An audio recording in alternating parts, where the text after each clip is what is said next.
Welcome everyone to week 2 of our presentation series. This week we're going to be talking about consistency strategies for exercise. This is following up on Zach's presentation week 1 on how to basically optimize your exercise routine for your specific goals. But this week we're going to be talking about how to maintain consistency with that exercise. So, getting into it, how to train for life without burnout. In other words, the real goal we're going to be talking about here is not reaching necessarily that pinnacle of fitness, but rather finding a way to train for the version of ourselves that's going to be fit 10 to 20 years from now. We're not trying to let fitness consume our lives, but instead let fitness expand our lives. As Zach put it, adding lives to our years, not years to our lives. Although we will add years to our lives by improving our fitness. So, you see a couple things we're working on trying to be for the oncoming years there, but let's talk about why burnout happens. So you're going to see some of the common pitfalls. We've got too much intensity. So what does too much intensity look like? Too much intensity could mean too much volume, as in we're doing too many sets, too many days a week, too many repetitions, etc., etc. It could mean going too close to failure with our exercises. Not every single set of exercise has to push ourselves to the absolute limit. Nor does the actual weight, the mechanical tension, we don't need to be trying to reach 1 repetition maxes with our exercises or full 100% out cardio with our exercise, right? So that is number 1. Number 2 you're going to see up here is going to be too little recovery. So that can present in 2 different ways. The first one is we're not getting a proper amount of rest. That could be amidst the bout of exercise. So a pretty common standard, let's say, is 1 minute and 30 seconds of rest between each set. For some of us that are trying to very quickly get through a workout, we end up reducing that rest time or perhaps not even having rest time at all. Could also present as a lack of sleep. All right, so it's recommended for us to get at least 7 to 9 hours of sleep per night. Some of us are getting far short of that. That includes me, actually, so want to prioritize that. The last pitfall on here, all or nothing thinking. So that is the thought process that our training has to be absolutely perfect or it's pointless, right? So one missed workout can quickly lead to disengagement in that scenario. It can lead to us wanting to find a restart instead of picking up where we left off. We say, well, since it wasn't perfect, we might as well start back from ground zero. Just a few pitfalls we want to talk about. All right, moving forward, the boom and bust cycle. So a lot of us are experiencing that right now. When we get to that start of the year, we have that new year, new me, new routine, a lot of excitement about our new goals. And then as the graph portrays, right, we have that peak in motivation and then quickly fall down. It doesn't sustain. So what we want to recognize is that motivation comes and goes. It's discipline in building those habits that's going to create consistency and continue to build. A few things we're going to talk about, specifically redefining success, utilizing progress and maintenance modes or phases, understanding what minimum effective dose is, and creating structure. So let's get started with that. Redefining success, right? So consistency doesn't mean doing your best workout every day. It means maintaining the habit regardless of the conditions. So instead of saying, I have to have an hour-long workout 5 days a week or else this is a pointless pursuit, we recognize that just having that consistency of physical activity, even if it represents as a 20-minute lift, is still a success for the sake of it gets us physically active. It keeps us in the routine of being active. Okay? Next thing on here, effort does not need to be maximal. We just talked about that all or nothing approach.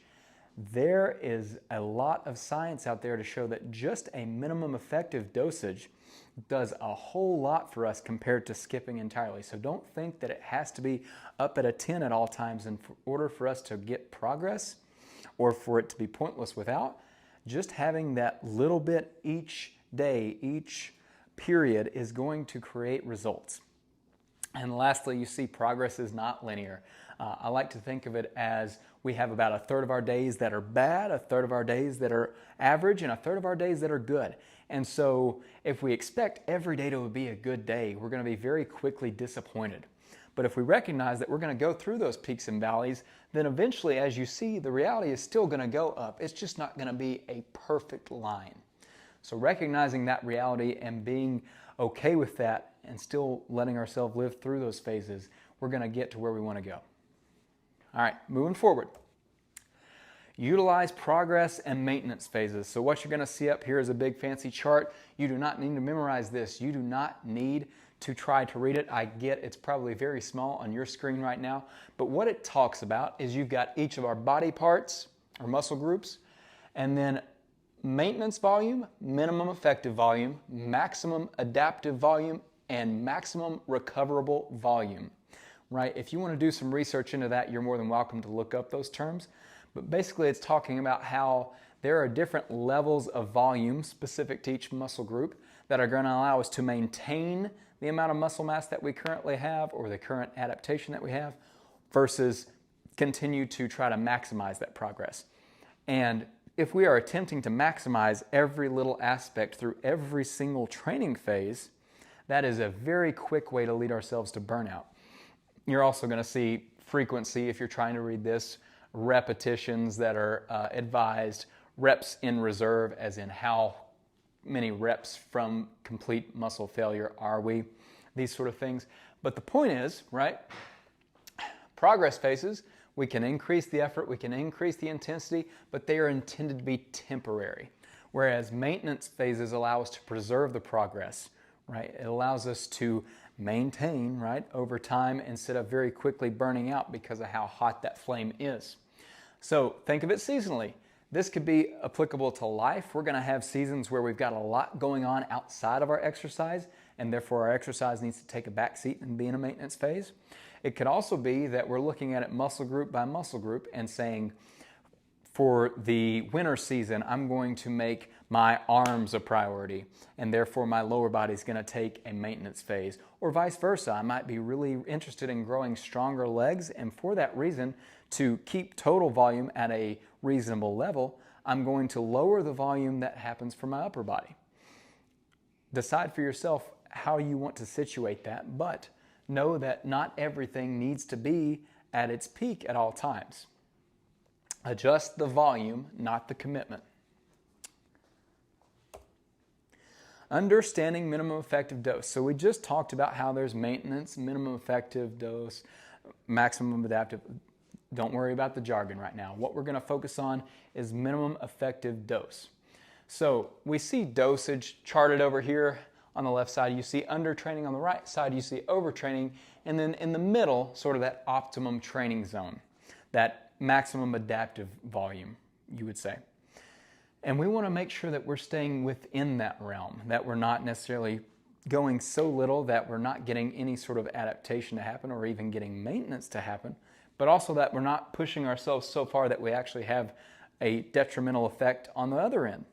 So finding that spot for you, it helps to prevent missed weeks, reduces the mental friction, and keeps habits alive. In other words, if you're constantly chasing perfection, this becomes a very difficult thing to do on a regular basis. However, if we commit to doing what we know we can stick to, suddenly that becomes a lot easier. I'll liken that to nutrition for a moment if you're trying to make a change to your diet. If at the moment you're having fast food every single day of the week and you decide you're going to try to go clean eating the entire time, no fast food, that is a very difficult change. You're very likely to revert back to old habits.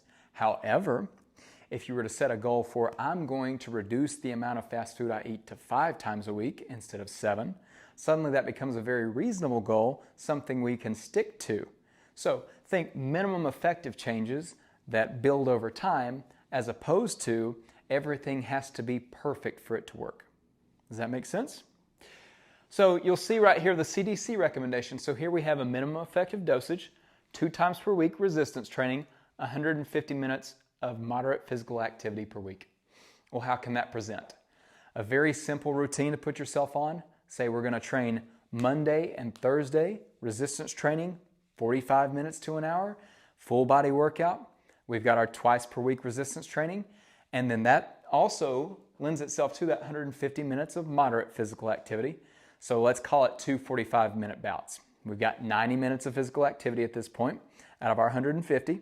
From there, 3 times throughout the rest of the week, so let's say we lifted on Monday and Thursday, we're now going to do a 20-minute bout of walking the dog around the neighborhood on Tuesday, Wednesday, and Friday. We've got our 150 minutes of moderate physical activity. We've got our 2 bouts of resistance training. We've hit all of our minimum effective dosage there without putting ourselves at a point that really strains our routine, right? Just a common example of how to put together a week. And we'll get to a little bit more about how we can split up a week here in a moment. Speaking of creating structure, not every bout of exercise has to be hard. You noticed in that example, we had 2 tough resistance training bouts, and then we had 3 20-minute bouts of moderate physical activity, just walking around the neighborhood. Stick to 2 to 4 challenging sessions per week. In that example we did 2, we could have said instead of on Monday and Thursday, we're going to do a Monday, Tuesday, rest, Thursday, Friday workout split. What that could look like, we might train our upper body on Monday, our lower body on Tuesday, take a rest day on Wednesday, upper body again on Thursday, lower body again on Friday. And that way we got more frequency, we get more adaptation, but we're also keeping a rest period in there that allows for each muscle group to get the 48 to 72 hours of rest it needs prior to its next bout of resistance training.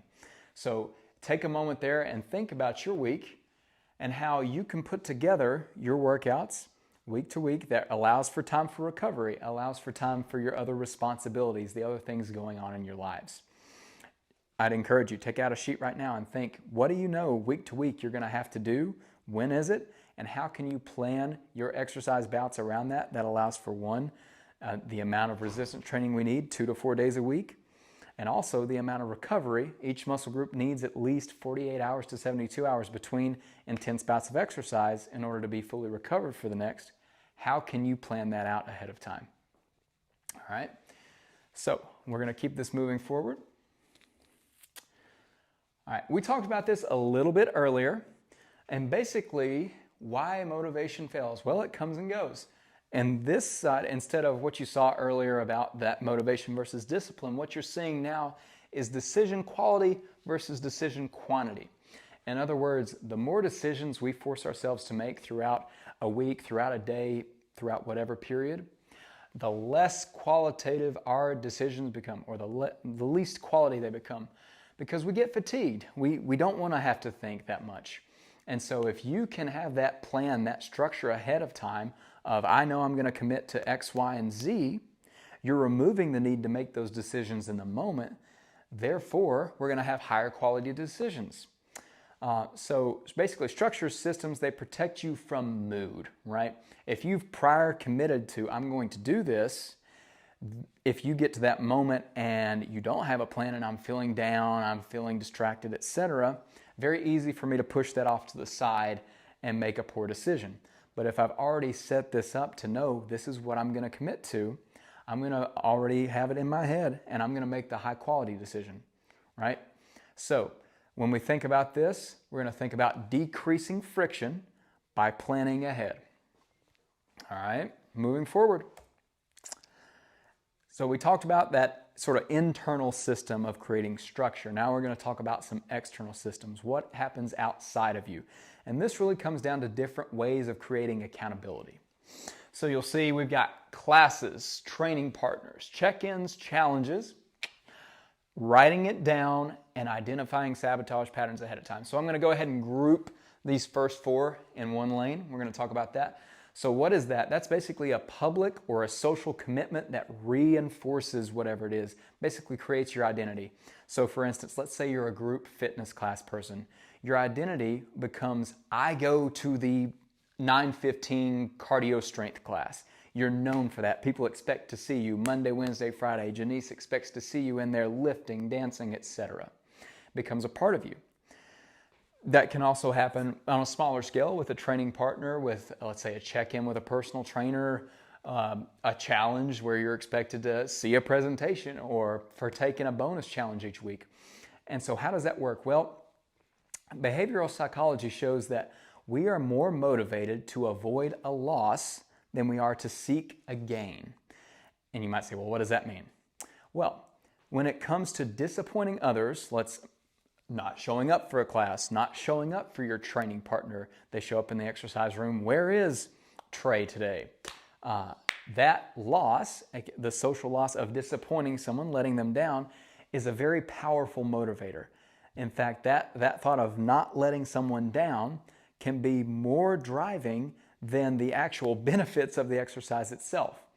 So setting up these forms of accountability sort of creates that atmosphere of motivation for you to not let these other people down. Okay? Now, these other ones, write that down. We talked about that a little bit with structure, but the accountability of seeing a written out schedule that you've committed to of, I'm going to lift on Monday at 10 a.m., I'm going to walk Wally at 2 p.m. on Tuesday. Planning out your schedule, seeing that written down, even better, having it posted somewhere that you know you're going to run into it, is a fantastic strategy for creating accountability for yourself. Even more so, you got other people around the house that are also seeing that. Now you've reinforced that, what we talked about earlier, disappointing others, someone to hold you accountable to that schedule you've written down. And lastly, we talked about identifying sabotage patterns ahead of time. So what we're talking about is that we know eventually we're going to run into some sort of resistance with the exercise routines we've created or the schedule that we've created. That might be something that happens naturally. That might be something that comes up out of nowhere. But going ahead and identifying a few of those ahead of time and planning for how are we going to deal with that can be very helpful rather than bumping into it and not having a plan. So a couple common ones, and you might take a second there and think to yourself, here are a few things that I struggle with. Example one, comparison. Do you find that you end up scrolling through Facebook and seeing what someone else is doing and comparing yourself to that and saying, well, I'm not quite up to, why am I trying if I'm not going to get to that level? Chasing novelty. Again, let's say scrolling through Facebook and we see, oh my goodness, there's a new class where they're using some sort of trampoline or some novel item, and you think, oh, that looks like so much fun, and you take it up, and then once that novelty of it, the fun goes away, suddenly I'm left without the motivation to complete that exercise. What do I do then? Ignoring recovery. We talked about that a little bit earlier, but specifically when it comes to taking the rest days when we need or getting the sleep that we need. A lot of people fail to do that, and they're not planning for, if something does disrupt that pattern, what can we do to get back on track? And then lastly, another example I'll give you, overcorrection. We miss a workout and we feel the need to do 2 workouts the next day to make up for it. Or we have one fast food meal and now I have to starve myself because I had that fast food. What are some ways that we can plan ahead of time to deal with these issues before we get there? And so then it's just a nice, smooth, we implement the adjustment we plan as opposed to panicking and saying, is it really worth us to continue? All right, if you've taken a moment to write that down, we're going to go on to the next one. We're going to talk a little bit about, well, okay, what about those common things that do happen. So number one, what happens if we miss a week or a day, whatever the case may be? In those cases, don't panic, right? We talked about doing 2 workouts the next day. Don't punish and don't restart. We don't have to go back to ground zero. It doesn't have to be perfect. So you see, resume where you left off, right? We don't have to try to take this on to, let's say you're trying to progress over time, right? We don't have to go ahead and try to make that jump. If we missed a week, we can start right back where we were, keep things in line, and not have to worry. Reduce intensity for a few sessions. So if you missed a session, right, there may be a little bit of regression there. So instead of trying to continue on exactly perfect, we can instead reduce that intensity. That might mean reducing the weight. That might mean reducing the reps. That might mean reducing the sets, increasing the rest time. But take that week and get yourself back in order. Don't feel like we have to keep pushing the envelope. And then last we see, put a premium on movement quality. So we get in, we're excited, we get to make up for that week we missed. It's time to get back to our routine. We want to lift, we want to feel that burn, and we try to lift really heavy, right? And our focus is on being strong and building muscle or losing fat or whatever the case may be. when in fact that week off sort of got us out of our routine, we're out of our groove. It would behoove us more to put an emphasis on moving correctly. How's my form? Am I still moving the weight with the correct technique? Am I using the muscles that are intended to be used, or am I sort of having to help myself, in this example, the curl, right? Instead of me being strict with it, now I've suddenly had to start throwing my hips into it to get that same weight up. Put a premium on the movement quality. Make sure that our technique is still where it needs to be if we've taken some time off. Lastly, how to adjust during travel or illness, right? So some of us, it would behoove us to keep that habit going regardless of the fact that we're on vacation or if we're a little under the weather or something like that, because we don't want to lose that habit, right? Because something to realize here, your fitness isn't fragile. Take a moment with that. Your fitness is not fragile, as in, if I take a week off, I'm not going to start back at ground zero. Muscle doesn't atrophy that fast. Strength doesn't atrophy that fast. We're going to retain a great deal of that, if not all of it. Oftentimes people will tell you that it takes twice as long to lose the muscle, the strength that you've built, as it did to gain that. So if I've spent 3 months in the building phase, it's probably not going to disappear if I just take a week off. Don't think about it like that. So, shorter sessions, body weight or mobility focus, walk more, stress less. Well, what does that mean?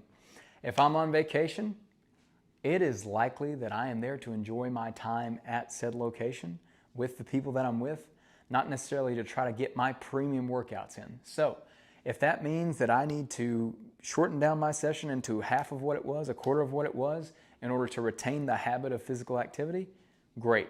I'll make do with what time I know I can set aside, and then we'll get back to our regular routine when we're back at a regular place. Body weight or mobility focus. So a lot of times when we travel, when we're stuck at home with illness, we don't have access to the same equipment that you do here at the wellness center or your gym of choice. So we find out ways that we can modify those activities. Instead of my chest press, can I knock out some push-ups? Instead of my ab crunch on the machine, can I just get down there and do some nice controlled crunches on the floor? Whatever that looks like for you, know that it does not have to be the exact same workouts you do in your typical setting in order to retain that habit. Walk more, stress less. It's vacation, hopefully. Hopefully it's not the illness. In those cases, let's enjoy it, right? That doesn't mean that we completely let it go. So walk. Find a way to be physically active. Keep that 150 minutes of moderate physical activity. And don't stress over the fact that you're missing out on this short period of time. Enjoy life. In other words, right, going back to, your fitness is not fragile, but your habits are. So let's find a way to maintain those habits. All right, we want to build consistency, not perfection. And then in that line of thinking, final takeaways. Consistency compounds, right? Just a little bit over time is going to create the effect that we want. It does not have to be perfect. It does not have to be all-consuming of our lives. Remember, fitness should not be your life. Fitness should expand your life. It should create that quality of life that you want. Burnout is optional. If you want to take the time to go back through here and look again, you can create those strategies to prepare to avoid burnout, to not put yourself always at having to be at the absolute 10 out of 10. Take things gradually and think long term. Again, we want to be fit and enjoying life for decades from now. We don't want to be at this pinnacle right now and we're there for maybe a year, however long we can sustain it, and then a decade from now, I've basically taken my body down to a point that it can't even do the daily activities that I want. We want to create sustainable fitness. Okay, that's all we've got for today in terms of creating consistency strategies. If you have any questions, feel free to drop them down in the comments. We're excited